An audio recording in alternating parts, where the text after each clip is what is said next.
దేవుని పరిశుద్ధ నామానికి స్తోత్రం కలుగునుగాక. దేవుని తీర్ధనం అనే కార్యక్రమం ద్వారా ఈ ఉదయకాలం ముందు మిమ్మల్ని కలవడాన్ని బట్టి ప్రభు నామాన్ని కనపరుస్తున్నాను.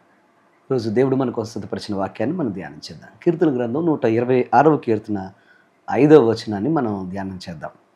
కన్నీళ్లు విడిచుచు విత్తువారు సంతోషగానముతో పంట కోసెదరు. కన్నీళ్లు విడిచుచు విత్తువారు సంతోషగానముతో పంట కోసెదరు. నా ప్రియ సహోదరి సహోదరులరా, ఈరోజు ఈ బలమైన వాగ్దానము దేవుడు మన జీవితంలో అందించిన విధానాన్ని బట్టి దేవునికి సమస్త మహిమ ఘనత చెలునుగాక. ఈరోజు వాస్తవంగా మన పరిస్థితులు మనం గమనిస్తూ ఉంటే నిజంగా ఎన్నో భయంకరమైన బాధాకరమైన పరిస్థితులు గుండా ప్రతిదినం మనం మన జీవితంలో ముందుకు సాగాల్సిన పరిస్థితులు ఏర్పడడం మనం గమనిస్తూ ఉంటాం. ఈరోజున ధనముండి కొంతమంది బాధపడుతూ ఉంటే, ఆస్తులుండి ఇంకొంతమంది బాధపడుతూ ఉంటే, అవి లేక బాధపడేవారు ఇంకా చాలామంది ఉంటారు. ధనమున్నా లేకపోతే ధాన్యమున్నా బాధ, వేదన, కష్టం అనేది కొన్ని సందర్భాల్లో మన జీవితంలో మనల్ని వెంటాడుతూనే ఉంటుంది. ఈరోజు నువ్వు ఏ స్థితిలో ఉండి ఒకవేళ నీ జీవితంలో నీ యొక్క బాధను, వేదనను అదుముకోలేక నువ్వు బాధపడుతూ ఉన్నావో, దేవుడు నీతో ఈరోజు మాట్లాడుతూ ఉండగా మీ హృదయాన్ని తెరిచి ఈ మాటలు వినాలని మీ అందరికీ మనవి చేస్తున్నాను. అసలు కన్నీళ్లతో విత్తటం అంటే ఏంటి అనే విషయాన్ని ఒకసారి మనం ధ్యానం చేద్దాం.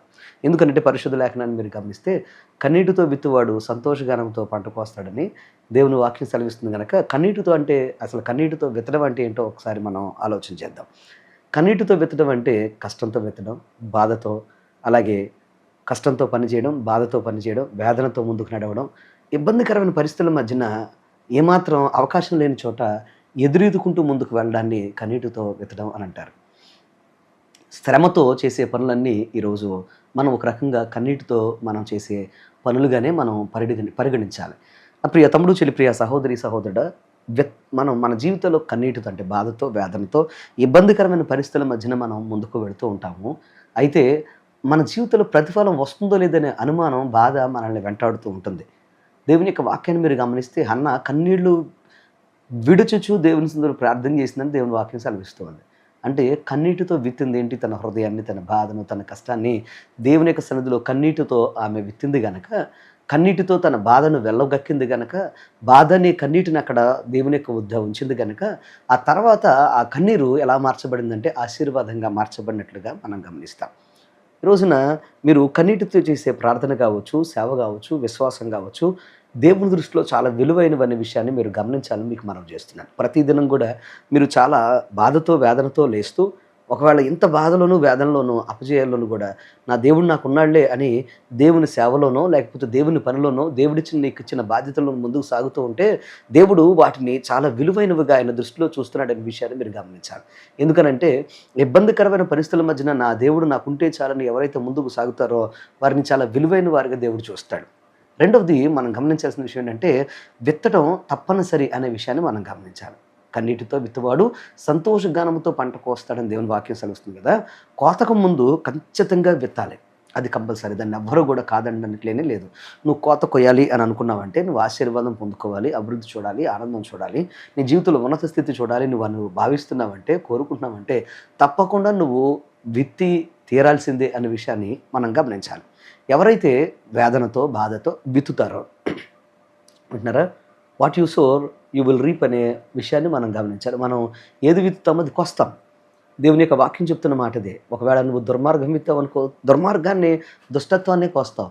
నువ్వు కనుక మంచిని విత్తావు అనుకో, నీ జీవితంలో దాని ప్రతిఫలం, ఆశీర్వాదం, అభివృద్ధి, మంచిని నువ్వు కోస్తావు అనే విషయాన్ని గమనించాలి.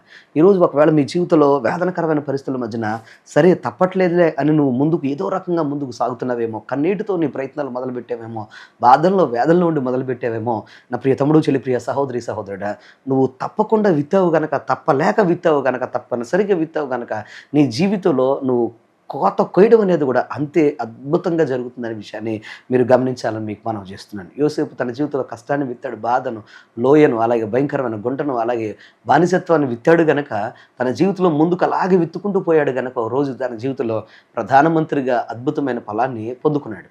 ఈరోజు మీ జీవితాల్లో కూడా ఎంతో వేదనకరమైన పరిస్థితుల మధ్యన ముందుకు సాగుతున్నారేమో. కీర్తనాకారుడు అంటాడు 30వ వచనంలో, సాయంకాలమున కన్నీళ్లు వచ్చినా, బాధ వచ్చినా, వేదన వచ్చినా ఉదయం నా ఆనందం ఉన్నది, సంతోషం ఉందని, ఆనందకరమైన సంతోషాన్ని చూడగలుగుతున్నామని దేవుని వాక్యం కీర్తనకారుడి ద్వారా మాట్లాడడం మనం గమనిస్తాం. అవును, ఈరోజు మీ జీవితంలో ఎంత భయంకరమైన, బాధాకరమైన పరిస్థితుల మధ్యన వెళుతున్నా, ఈ ఉదయకాలం ముందు మీరు చేసే ప్రతి ప్రయత్నం దేవుడు చూస్తున్నాడు. అది ఆయన దృష్టిలో విలువైనదని మీరు మర్చిపోద్దని మీకు మనవి చేస్తున్నాను. బాధపడకండి, వేదన పడకండి, ఏమవుద్దని కంగారు పడకండి. దేవుడు మీతో ఉన్నాడు. తప్పకుండా మీకు మీ జీవితాల్లో కష్టపడే ప్రతి కష్టానికి, ప్రార్థనకు, విశ్వాసానికి, మీ మోకాళ్ళ అనుభవానికి తగిన జవాబును ఆయన ఇవ్వబోతున్నాడు. అట్టి కృప ఈ ఉదయకాలం ముందు మీకు ఇస్తూ ఉండగా దేవుని యొక్క సన్నిధిలో కృతజ్ఞతతో ప్రార్థనలోకి వచ్చండి. దేవుడి వాక్యం ద్వారా మీ జీవితంలో ఒక అద్భుతం చేయునుగాక. ఆమేన్. ప్రార్థన చేసుకుందాం. మా పరమ తండ్రి నీకు వందనాలు, స్తోత్రాలు. ఈరోజు ఎంతమంది అయితే వేదనలో ఉండి, బాధల్లో ఉండి, కష్టాల్లో ఉండి ప్రభా ఈ వాక్యం విన్నారో వారందరినీ మీరు ఆశీర్వదించండి. భక్తులు ఎంతోమంది ప్రభు వారి జీవితంలో కన్నీటితో విత్తారు. నేను వారి కన్నీటి ప్రతిఫలం వారి జీవితంలో నీకున్న ఆనంద సంతోషకరమైన పంటగా, అయా పనులు మోసుకొని వెళ్ళే అద్భుతమైన అనుభవంగా మీరు మార్చారు.